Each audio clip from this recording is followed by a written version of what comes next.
룻기 1장 15절에서 17절까지의 말씀을 제가 봉독해 드립니다. 나오미가 또 이르되 보라 내 동서는 그의 백성과 그의 신들에게도 돌아가나니 너도 너의 동서를 따라 돌아가라 하니 룻이 이르되 내가 어머니를 떠나며 어머니를 따르지 말고 돌아가라 강권하지 마옵소서. 어머니께서 가시는 곳에 나도 가고 어머니께서 머무시는 곳에서 나도 머물겠나이다. 어머니의 백성이 나의 백성이 되고 어머니의 하나님이 나의 하나님이 되시리니 어머니께서 죽으시는 곳에서 나도 죽어 거기 묻힐 것이라. 만일 내가 죽는 일 외에 어머니를 떠나면 여호와께서 내게 벌을 내리시고 더 내리시기를 원하나이다 하는지라. 아멘. 자, 오늘 부모님 주일에 나오신 여러분을 주님의 이름으로 환영합니다. 우리 옆에 계신 분들하고 인사하시 바랍니다. 잘 오셨습니다. 은혜 받읍시다. 자, 오늘 여러분하고 부모님의 하나님, 나의 하나님이라는 제목으로 말씀을 나눕니다. 오늘은 5월의 두 번째 주일, 어버이 주일입니다. 어버이 주일, 그 안에는 양면적인 의미가 담겨 있습니다. 믿음을 가지고 사는 자녀들의 입장에서는 육신의 부모님을 향해서 부모님을 하나님처럼 섬기고 사랑하고 또 귀하게 여기는 마음을 갖는 것이죠. 우리가 부모님을 다시 돌아보면서 공경하는 삶을 살아갈 것을 다짐하는 주일이 바로 어버이 주일입니다. 또 믿음을 가진 부모님의 입장에서는 자기의 몸을 통해서 세상에 태어난 자녀들 하나님의 목적으로 잘 성장할 수 있도록 믿음으로 양육할 것을 결단하고 사명을 깨닫는 의미가 바로 어버이 주일입니다. 그럼 우리가 살아가면서 우리에게 주어진 모든 것들 하나님의 은혜고 사랑입니다. 또한 우리에게 귀한 부모님을 주신 것, 그것은 분명한 하나님의 사랑의 표현입니다. 왜냐? 그 누구도 부모 없이 이 땅에 존재할 수 없기 때문입니다. 부모의 그 사랑의 품을 통해서 우리가 지금까지 살아온 것입니다. 또 우리 자녀들은 부모의 그 희생 없이 어떤 사람이 한시라도 살아갈 수 있겠습니까? 부모님의 그 사랑은 하나님의 사랑의 그림자다라는 말이 있어요. 우리가 하나님의 사랑을 그 어떤 것으로도 표현할 수 없지만 부모의 사랑을 통해서 조금이라도 깨달을 수 있는 것입니다. 아낌없이 내어주셨던 부모님, 여러분 그 부모님의 사랑을 다시 한번 기억할 수 있는 은혜의 시간이 되길 주님의 이름으로 간절히 축원합니다. 어느 한 아버지의 글이에요. 29살의 그는 14시간을 기다려서 자식의 울음소리를 들었다. 부인이 산고를 치르고 있을 때 문 밖에서 가슴을 졸이며 14시간을 보냈다. 그때의 그 기쁨을 나는 잊을 수가 없다.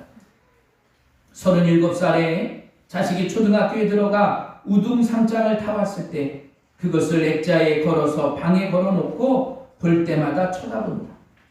그렇게 행복할 수 없었다. 누렇게 그 상장이 바랄 때까지.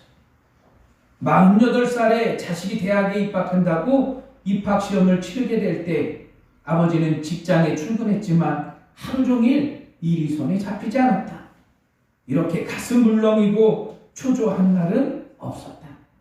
생에 있어서 가장 가슴 울렁이고 초조한 날이었다. 53살이 되어 자식이 첫 월급을 타서 아버지의 네일을 사왔을 때 쓸데없는데 돈을 썼다고 나무랬지만 밤이 늦도록 그 네일을 입어보고 또 입어보고 만져보며 행복했다. 그렇게 행복한 날이 없었다. 60살에 딸이 시집을 가는 날 도둑놈 같은 사위를 쳐다보고 한박 웃음을 짓는 딸을 보면서 나는 멀찍이 눈시울을 뜨겁게 했다. 이게 바로 부모의 마음이라는 것이죠.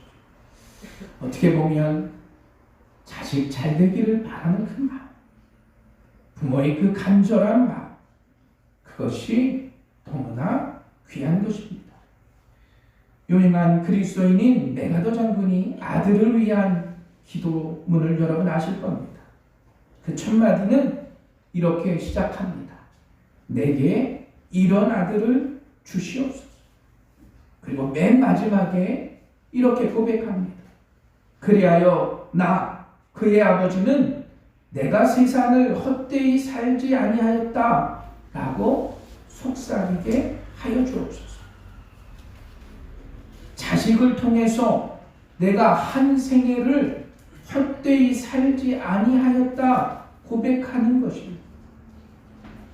그가 훌륭한 일을 하고 많은 사람들을 통해서 위대한 일을 감당했지만 그것보다 중요한 것, 내 자식이 훌륭하게 자라는 것이고 내가 그것을 통해서 세상을 헛되이 살지 않았다 고백하는 거예요. 여러분, 그게 바로 부모의 마음이라는 것입니다. 특별히 우리나라의 교회 개념은 좀 다릅니다. 부모님이 장수하도록 잘 모시는 것, 그게 효의 개념이에요. 그래서 부모가 일찍 세상을 떠나면 자식이 잘못하는 거죠. 자식이 속상한 것이고 자식이 죄인인 것입니다. 그래서 장례식장에 가보면 제일 많이 우는 자식이 불효자라 이야기를 합니다. 또 부모님들을 평안하게 모시는 것이 효도예요. 먹는 것, 생활하게 잘, 또 마시는 것, 입는 것조차도 평안하도록 모시는 것이 우리나라의 교회 개념입니다. 그런데 요즘은 바뀌어져 간대요. 부모들이 자식의 눈치를 보는 겁니다. 나이 많은 어르신들이 자식 앞에서 보여주고 싶지 않은 것들이 있다는 거예요. 그 세 마디가 있습니다. 첫째는 뭐냐면 아프다는 말을 하고 싶지 않대요. 여러분, 왜 안 아프시겠어요? 아프죠. 그런데 자녀들이 마음 상해할까 봐, 자녀들이 걱정할까 봐 아프다는 말을 하지 않는다고 합니다. 또 외롭다는 말을 하고 싶지 않대요. 사실 외롭지 않습니까? 자식이 아무리 많아도 외로울 수밖에 없는 게 어른들이에요. 그런데 내가 외롭다고 하면 자식들이 잘못 모시고 있구나 생각할까 봐 외롭다는 말을 할 수 없다 합니다. 또 배고프다는 말도 할 수 없대요. 내가 너무 궁핍하게 살아서 못 먹고 있지는 않을까? 자식들이 그것 때문에 마음 아파할까 봐 배고프다는 말도 할 수 없다는 것.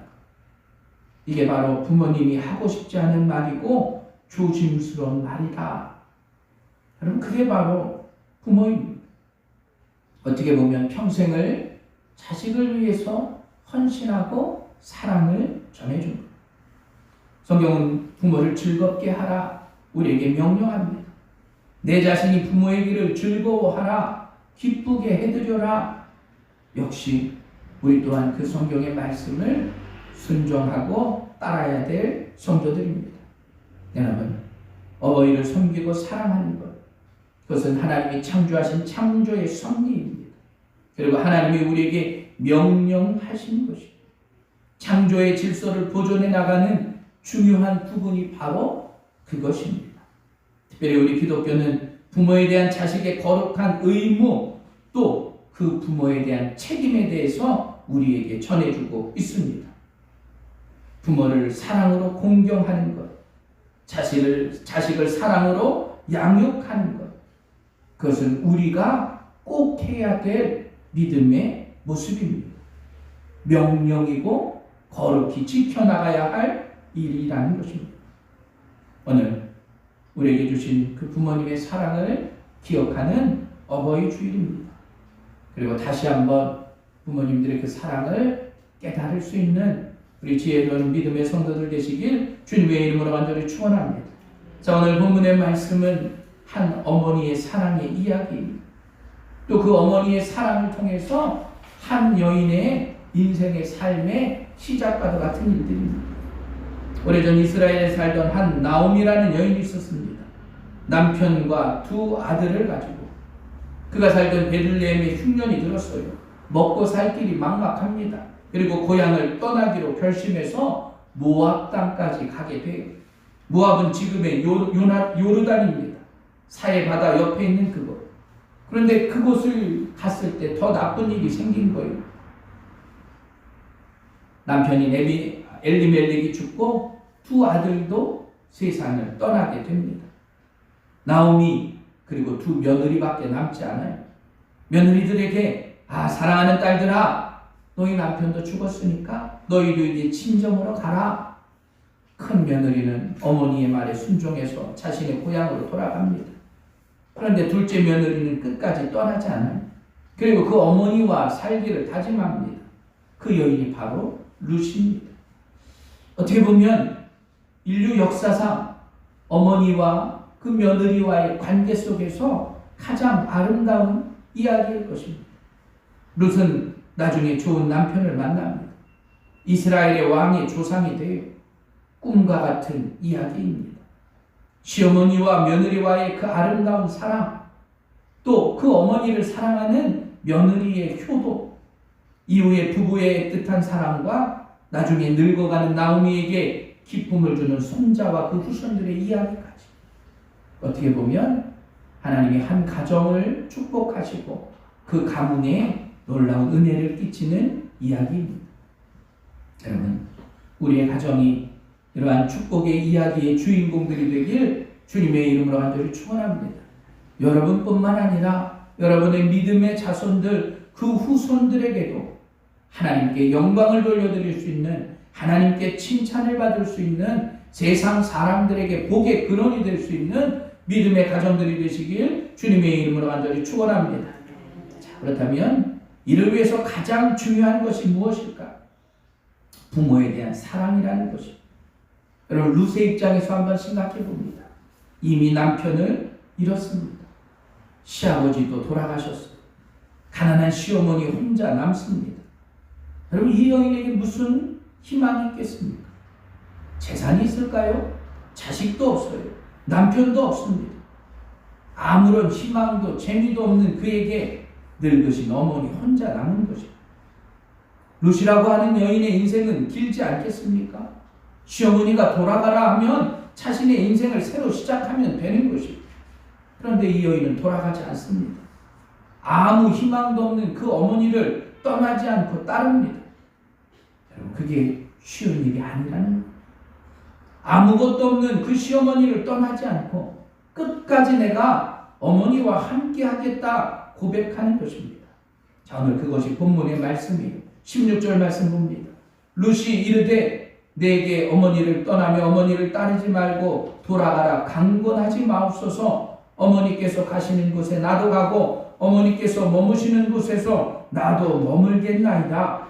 어머니의 백성이 나의 백성이 되고 어머니의 하나님이 나의 하나님이 되시리니 어머니께서 죽으시는 곳에서 나도 죽어 거기 묻힐 것이라. 만일 내가 죽는 일 외에 어머니를 떠나면 여호와께서 내게 벌을 내리시고 더 내리시기를 원하나이다 하는지라.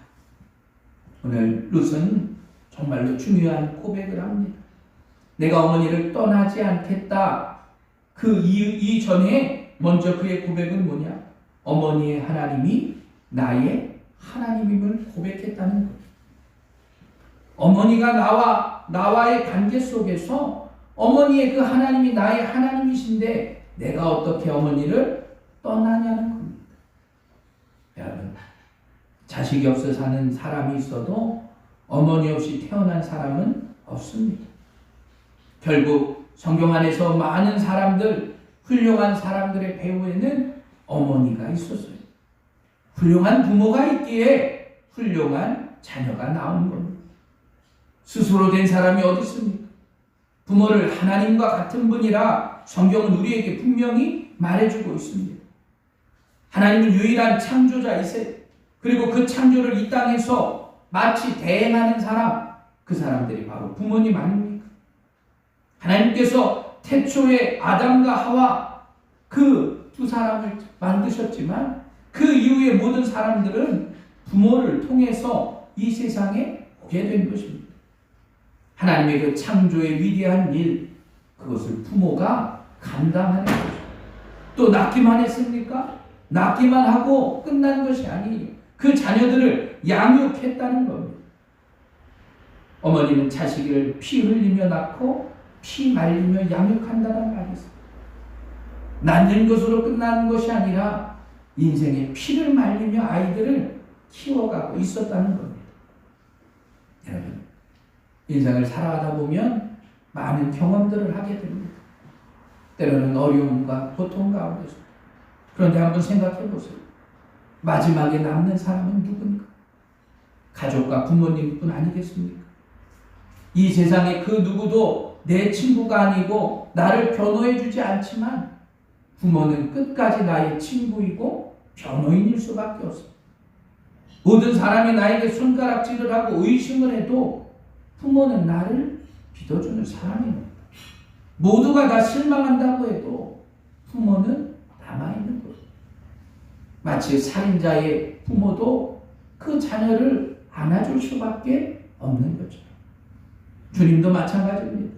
십자가에 달려 돌아가실 때 제자들은 다 떠나고 사라져 버렸어요. 그의 어머니 여인들 몇 명만 남아 있었다는 겁니다. 여러분, 우리의 인생 속에 우리와 늘 함께 하시는 부모님의 그 사랑을 기억하시길 주님의 이름으로 간절히 축원합니다. 우리가 그 사랑을 알기에 우리도 부모님의 그 사랑을 깨달을 수 있는 지혜가 있어야 한다는 거예요. 그래서 성경은 그 사랑을 부모님을 공경하라, 사랑하라 말하고 있습니다. 자, 에베소서 6장 2절, 내 아버지와 어머니를 공경하라, 이것이 약속 있는 첫 계명이니, 바울은 부모에게 순종하라 이렇게 말하지 않았습니다. 공경하라. 왜 공경이란 단어를 썼을까? 순종한다, 공경한다 비슷한 의미예요. 그러나 공경이라고 하는 건 사람에게 쓰지 않고 하나님께 썼던 단어입니다. 그래서 성경에 내 부모를 공경하라, 너희 각 사람은 부모를 경외하라, 다 공경이라는 표현을 썼습니다. 공경이라고 하는 것, 그것은 하나님만이 받을 수 있는 단어입니다. 하나님 외에 단 한 사람에게 예외로 쓰여진 것이 바로 부모입니다. 샤하라는 히브리어가, 그것은 허리를 굽혀 절한다, 머리를 숙여 굴복한다 라는 뜻입니다. 마치 하나님을 섬기듯 부모를 섬기라 하는 것입니다. 출애굽기 21장 7절에 보면 자기의 아버지나 어머니를 저주하는 자는 반드시 죽일지니라. 여러분, 성경에 반드시 죽일지니라 라는 단어의 모습 속에는 의미가 두 가지가 있습니다. 하나는 하나님을 거역하는 경우는 반드시 죽이라. 또 하나님의 이름을 망령되이 일컫고 우상을 섬기는 것, 그 모든 사람은 죽이라. 또 하나가 뭐냐? 부모를 거역할 때. 신명기 21장, 사람에게 완악하고 패역한 아들이 있어 그의 아버지의 말이나 그 어머니의 말에 순종하지 아니하고 부모가 징계하여도 순종하지 아니하거든 성읍의 장로들에게 데려가라. 그리고 그 성읍의 장로들이 그를 돌로 쳐 죽일지니 이같이 너희 중에서 악을 제하라. 그리하면 온 이스라엘이 듣고 두려워하리라. 가장 큰 죄가 두 가지가 있는데, 하나는 하나님을 거역하는 죄, 두 번째는 부모를 거역하는 죄. 여러분, 이것이 거의 동일하다는 거예요. 하나님을 거역하는 사람을 돌로 치듯이 부모를 거역하는 자도 돌로 치라. 부모가 바로 하나님 같은 분이시기 때문입니다. 여러분, 룻이 가졌던 믿음이 바로 이것이에요. 룻이 가졌던 이 믿음, 아들도 남편도 아무도 없습니다. 어떻게 보면 초라한 어머니 한 분만 남은 거예요. 그런데 그 어머니가 자기 남편을 낳아준 하늘 같은 어머니였다는 겁니다. 그 어머니의 하나님이 바로 나의 하나님임을 고백했다는 거예요. 우리가 아무리 부모에게 좋은 것으로 대접하고 또 용돈을 드려도 부모님이 천국 가시지 못한다면 소용이 없습니다. 만일 당신이 죽어 천국에서 당신의 가족을 만나지 못한다면 무슨 소용이 있겠습니까? 그나마 다행인 건 우리 부모님들이 나이가 들면 들수록 종교에 관심을 갖게 되는 거예요. 나이가 들면 들수록 마지막 때를 생각한다는 것입니다. 나이가 들면 들수록 죽음을 생각할 수밖에 없다는 거죠. 만약 우리 주변에 우리 부모님들 가운데 여러분 그 천국의 소망을 가지지 못한 분들이 계시다면 여러분 이번 기회에 전도할 수 있는 여러분들 되시길 주님의 이름으로 간절히 축원합니다. 우리가 가지고 있는 그 믿음을 부모님께 알려주는 것. 또 믿음 안에 살아가는 부모님들은 자녀들에게 그것을 알 수 있도록 우리가 전해야 되는 것입니다. 천국의 소망을 믿을 수 있는 여러분들 되시길 주님의 이름으로 간절히 축원합니다. 오로지 믿는 자가 갈 수 있기에 전해야 하는 것입니다. 부모에게, 자녀들에게, 믿음의 후손들에게 우리가 이 땅뿐만 아니라 천국에서도 영원한 소망을 가진 여러분들의 복된 가정들이 되길 주님의 이름으로 간절히 축원합니다. 또 그 부모를 공경하고 사랑함을 통해서 천국의 소망을 이 땅에서 믿음 안에서 실현할 수 있는 여러분들 되시길 간절히 바랍니다. 그러기 위해서 우리가 행복한 삶을 살아야 합니다. 여러분 오늘 본문에서 가장 중요한 것이 바로 그것입니다. 자녀는 부모를 공경하고 사랑해야 하지만 부모의 행복, 그것은 자녀의 효도에 따라 결정되지 않는다는 것입니다. 자녀가 어떻게 해서 부모가 행복한 것이 아니라는 겁니다. 문제의 의미는 뭐냐? 부모가 스스로 행복할 수 있어야 하는 것입니다. 여러분 그게 바로 나오미의 삶이었습니다. 루시안이 나오미의 입장에서 한번 생각해 보시기 바랍니다. 상상할 수 없는 인생의 고통이에요. 남편도 죽습니다. 두 아들도 죽어요. 기근과 가난과 이별의 아픔을 경험해 봤습니다. 그런데 성경 어느 곳에서 나오미가 절망했거나 낙심했다 말하지 않아요. 그 이유는 무엇일까? 루시 어머니를 잘 대해서 물론 그런 것도 있겠죠. 그러나 그것뿐만 아니라 나오미가 스스로 행복했기 때문입니다. 나오미가 행복했기에 루시 효도에서 더 행복해진 것이지. 아마 루시 효도를 하지 않아도 나오미는 여전히 행복한 삶을 살았을 것이라는 거예요. 룻의 그 효도가 나오미의 행복에 플러스가 된 것이지 전부가 아니었다는 겁니다. 우리 나이 많으신 부모님들 꼭 기억하시기 바랍니다. 나오미가 왜 행복했을까? 남편도 아들도 다 먼저 보낸 이 나이 많은 어머니가 그의 삶이 긍정적이었기 때문이라는 거예요. 나오미는 안 된다, 못한다 하지 않았다는 겁니다. 흉년이 되어서 사람들이 다 죽게 되고 탄식할 때 모압 땅으로 이사를 가요. 여러분 모험을 한 것 아니겠습니까? 모압 땅에 가서도 여전히 어려웠습니다.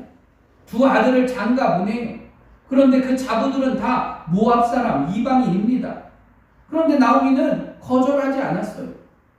열린 마음을 가지고 남들은 힘들고 어렵고 탄식하고 있을 그때 나오미는 무엇인가 해보려고 노력했다는 겁니다. 여러분 믿음의 성도는 이래야 합니다. 안 된다고 주저하지 않는 게 아니에요. 안 된다고 우리가 자포자기하는 것이 아닙니다.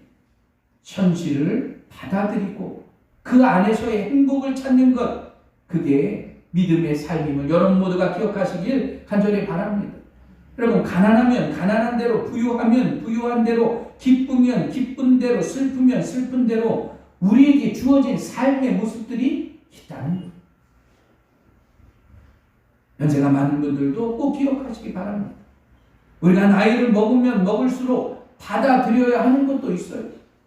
몸이 안 좋아지고 기억력도 쇠퇴되고 머리는 하얗게 변하고, 그래서 많은 분들이 우울증에 빠진대요.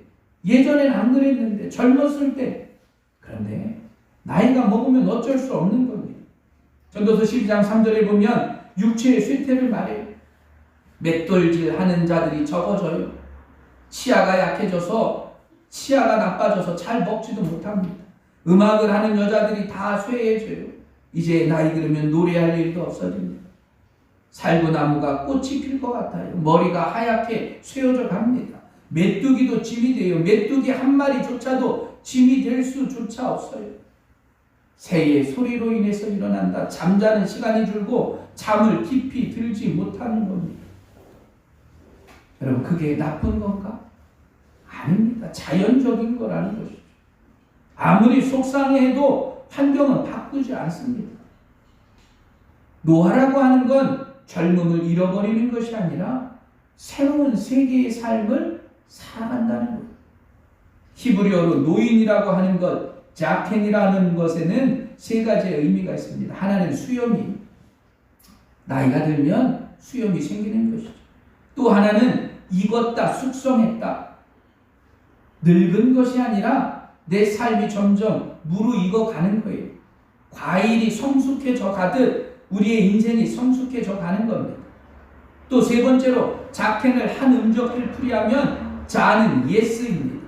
또 켄은 모두, 올이란 뜻이에요. 그래서 자켄은 모두가 옳다, 모두가 옳은 것을 말하고 있어요. 모든 것이 예스라는 뜻입니다. 젊었을 땐 그렇게 비판적이고 젊었을 때는 모든 것이 이상하게 보였지만 나이가 들면 모든 것이 예스가 되는 거예요.